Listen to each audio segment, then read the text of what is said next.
Welcome to part 2 of our interviews with Tom Walter, Chief Culture Officer of Tasty Catering.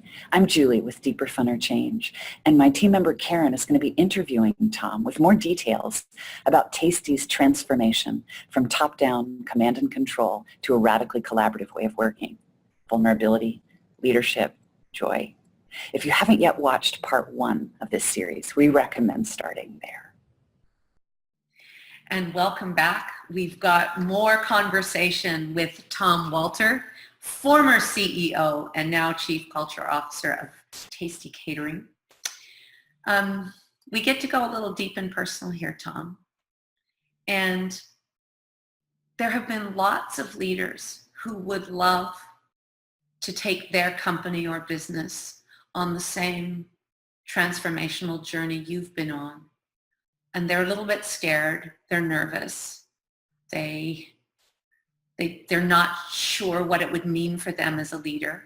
And so there's a tendency to dig into that hard stuff. And I promise you, we're going to go there. I want to know from you what was hard, what was frustrating, what did you need to let go of or give up. First, though, before we do, I want to ask you, when you think way back to Jamie and Tim leaning over that wall, and all of the things that have happened since. What surprised you? What delighted you? Where were there moments of joy? Can you talk about that? I think what surprised me was the depth of intellect and capability of those two primarily, and then the rest of the organization.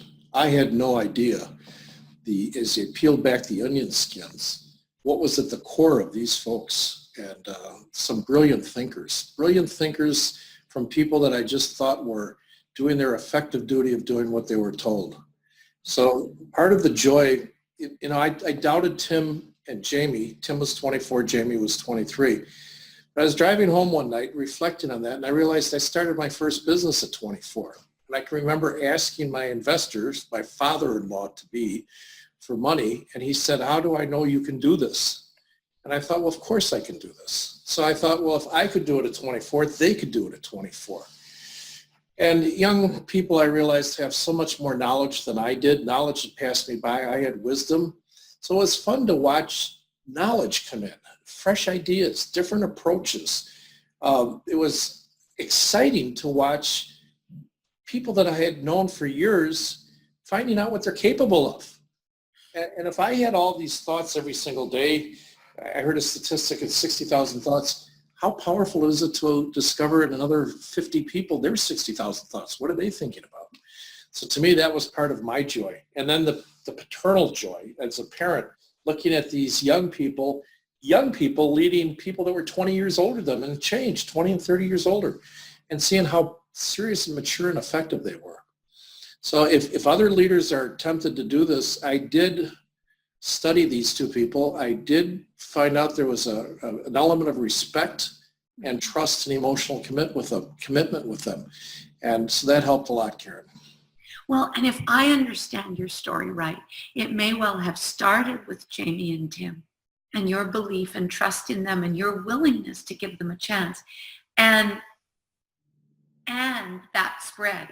It became about more than just Tim and Jamie pretty quickly. Is that right? That's correct. I had dishwashers correcting me on what I should do with my waste.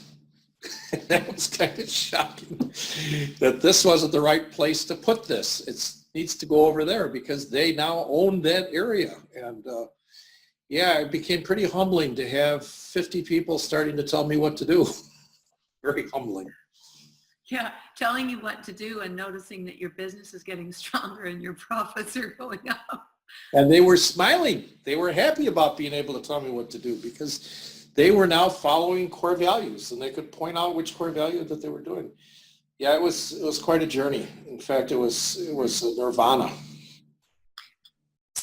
Well, I wonder, nirvana, and maybe for some people listening, part of the challenge of this, especially if you're bright and successful and you're used to being the one that tells other people what to do.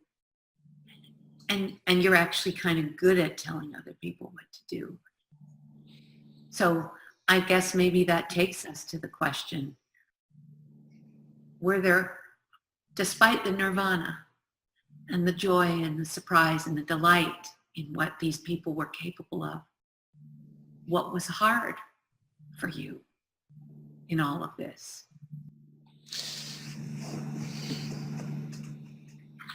I believe the hardest part was realizing that I was not what I thought I was. I was not a great leader. I had focused on being a leader more than being a boss. I wanted to be a leader, not a manager. I never worked for anybody that I liked, and that's why I started my own business. And I never wanted to work for a command and control person. My father was command and control, and I left home when I was 19. And I realized I'd become what I didn't want to become. And I was not what I wanted to be. I was not a leader. And it took these young people to change. It was very difficult for me to realize that everything I had been doing, let's rephrase that. The majority of what I was doing was wrong. And that they had a better way. They had a smarter way. And it was the same way I had at 24 years old, but I had grown old and stuck in my ways. That was the most difficult part, was being the humility of realizing that I wasn't a good leader. Well, it's interesting because when we presented to those leaders and those top-notch organizational development consultants, there was a really obvious theme of questions around your letting go, your self-awareness, your courage, and acknowledging that you were not happy with how you've been showing up as a leader. And they asked, like, what was it about you and your life and who you are and your experience that brought you to that place of being able to be that vulnerable and acknowledge, I don't like how I'm showing up? Well, if you asked me tomorrow what was some of the biggest pain in this, it might be something different than not liking the way I was as a leader, because there were so many elements, Karen, that were part of this. But from an early age, I was the second oldest of 11 children, and my father told me I had to be responsible for everybody. And I was in charge of people. I was responsible for people. And I want more about being in charge than being responsible. I never wanted to be a leader. I wanted to be always the number 2 or number 3 person. I never wanted to discipline, to confront. And all of a sudden, just because I could raise my voice and I was the owner, it was very easy to confront. But I'd go home feeling embarrassed about myself. And many times I come in the morning and apologize for my behavior. But they showed me a better way to live and a better way to act. And it was much more rewarding. So for that, I'll be eternally grateful. And now I focus on the people instead of the processes and the product. You focus on people and helping people achieve their maximum potential. And to me, that's where my reward is now. I've never been one to say, because you're a woman, you can't do this, gender specific. Because I have 5 sisters, postdoctorate degrees, postdoctorate work, MDs, multiple graduate degrees. My sisters are all very well educated, very intelligent. They were also better athletes than me. So from an early age, it didn't make any difference. Man, better. That didn't make any difference. And as far as age and generation difference, it didn't make a difference to me at all. As far as ethnic background, that never bothered me at all, because I believe in God, and God made us all the way he made us. So therefore, you had no choice. The only choice you had is how you behave. So there were no pre-established biases that I was conscious of. It's just that I thought, I'm the guy who signs the checks in the front. Therefore, I have to make these decisions. And once I found out it could be we, it became so much easier. And that's the shift that so many people are eager to understand. And what gets in the way of other leaders who maybe grew up with the same mental models and belief system that you did? You have to be the one that makes decisions. You're the one that has to help this company be successful. It's on your shoulders. I think lots of us in our 50s, 60s heard that message over and over again. That's a pretty strong narrative around how things are, supposed to be if you're running a company. And so what do you think, Tom, gets in the way of other leaders who might be listening who would love to make this shift and for some reason struggle to let go of being the boss. Like, what do you think is going on in the world that gets in the way? School and education. I think people that want to be at a senior level study senior leaders. And I think education today is more focused on command and control than ever before. And it's about strategic planning. It's about having the right team in place, having all these things, but they forget the element of human beings. And that's why, our leadership team reads books on philosophers, studies philosophers, the way to understand how people think, how people want.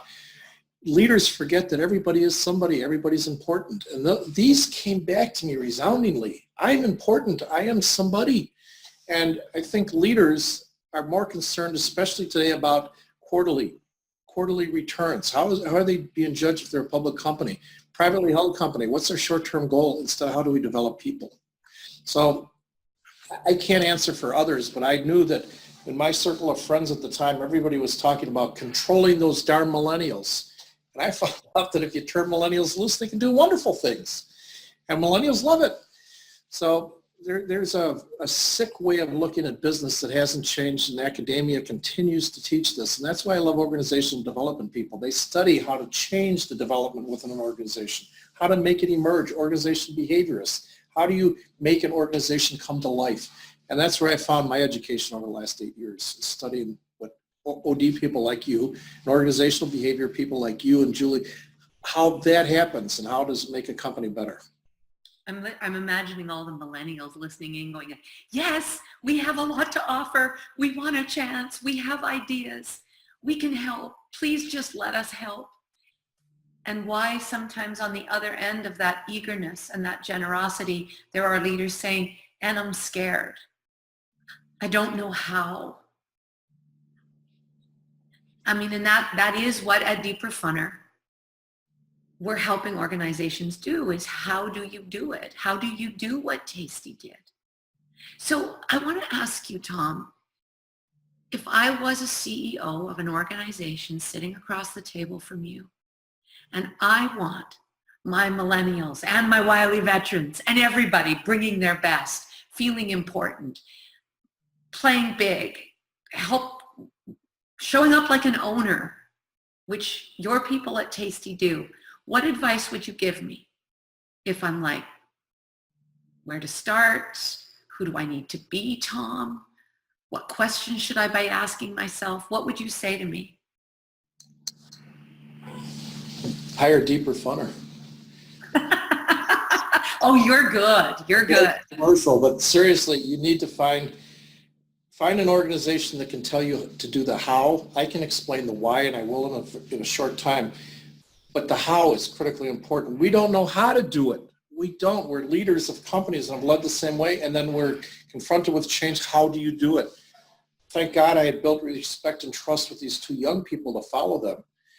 But the why is because if we don't change, the world will pass us by. And, Joseph Schumpeter talks about that when he says, we continue to extend and defend what we do well till we become meaningless. At 55, I was becoming meaningless because I was continuing to extend and defend the way I behaved in 1970, 1980, 1990, and it was 2005. So Schumpeter comes to mind about this need to change, creative destruction, blow it up. We've already blown up Tasty Catering after 7 years because every 7 years we want to blow it up and reinvent it. And how do you bring it back together? Also, I think it's Mary Parker Follett who says in leadership, the most important thing is leadership is to create more leaders. It's not how much power I have, how much can I transfer to others? And then collectively, we become so much more powerful. So we like to develop leaders. And just a short takeoff on that, I have wisdom because I'm old. They have knowledge because they're young. They understand technology, younger people. Generation Xers, the middle people right now currently, they understand systems and processes and they understand the bridge of both, the millennials and the boomers, the wise and the knowledgeable. I don't understand emerging markets because I'm through buying. Buying peaks at the age of 47. I'm well over 47 years old. So I no longer know what stimulates people to buy. So why should an old fossil like me be telling young people how to run an organization to grow? It's ludicrous. What I should be doing is assuming the wisdom of how to help younger people take control and lead the company. You delight me. And I've got one more question for you, and we've got about a minute and a half left. I asked you what advice you'd give a CEO. I want to flip that. What advice do you have for the young Jamies and Tims of the world who are out there, who care deeply, who want to contribute, and need to speak their truth to power? What advice would you give them about how they should show up in relationship to their senior leaders to up the likelihood, because there's never a guarantee, that their offers will be heard? I think they should work for companies that match their core values. If there's a match in values, a values-driven organization, and there's a match, then you have something. You can have these to say, this is why I'm taking this action. And you should have communication, respectful communication, and explain the why of the communication. And if you're not heard, leave. Because do you want to spend your career, your life being unhappy? Go somewhere where you're appreciated. And of course you have to understand it's not just about fun and games. It's about a collective approach to devotion to the organization. But I could never, I repeatedly say this to young people, find a company that shares the values you do and you'll be able to fly. And if they don't have values, you walk in and ask the queen of first impressions, the receptionist, say, what are your core values? I don't know. Then keep walking. How do you know if you're going to fit? And if they say, these are our core values, say, could you repeat them for me? Which one do you really like? Well, if they don't know, then obviously the company's not practicing. The other thing that I love, and now I'm the one taking us over time, is that Jamie and Tim did not approach you and simply tell you that you were doing a bad job. They came with solutions, and they came to you with ideas, and they came to you showing you how much they cared about the business. And I think that's different than just showing up to your senior leaders and saying, we don't like how you're doing things. Absolutely correct, Karen. That was absolutely correct. They had solutions, they had an idea, and the idea made sense. Well said. Yeah. Did you say most of them? No, I said well said. They had ideas, they had solutions, and they were logical, they made sense. So what you said was absolutely correct. You can't just go in and say, I want change. Change what, why, how? They had the solutions. Yeah. Well, our time is up for this segment, and when we come back, we're going to hear more of the nitty-gritty details of how the transformation unfolded. Just to double-click on some of these critical moments and these stories that have shaped who Tasty Catering and who you are as a leader, who you are today. So we'll be back really soon. Thank you. Thank you, Karen.